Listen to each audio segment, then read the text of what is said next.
السلام علیکم ورحمۃ اللہ وبرکاتہ۔ عزیز طلباء اور طالبات، آئیے اب ہم حروف مقطعات کی مشق کرتے ہیں۔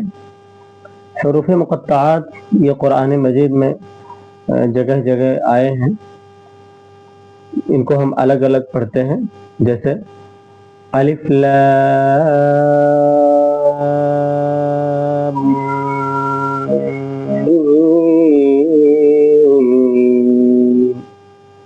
تو الگ الگ پڑھنے کی وجہ سے ہم انہیں حروف مقطعات کہتے ہیں۔ الف لام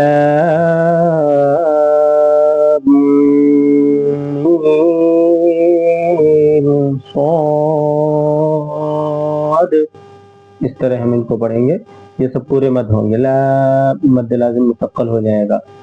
میم حرف مد کے بعد سکون ہے، مد لازم مخفف کہہ سکتے ہیں، یا پھر ہم یہاں ٹھہر رہے ہیں مد عارض وقفی بھی کہہ سکتے ہیں۔ الف لام میم صاد، مد لازم مثقل، مد لازم مخفف، حرف مد کے بعد سکون آئے تو مد لازم مخفف ہوتا ہے۔ الف لام را، الف لام را، مد لازم مخفف ہے یہ۔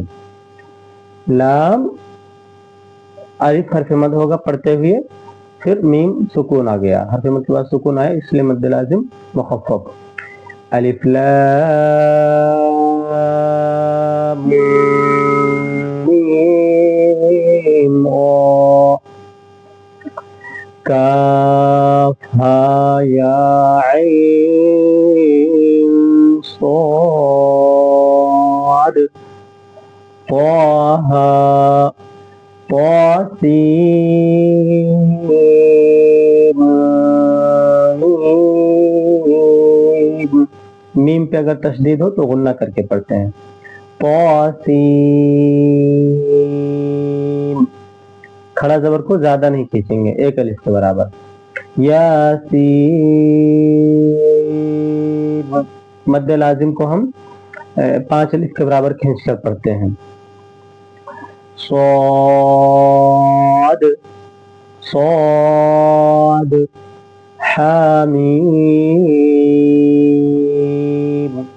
حامیم عین سین قاف قاف نون۔ السلام علیکم ورحمۃ اللہ وبرکاتہ۔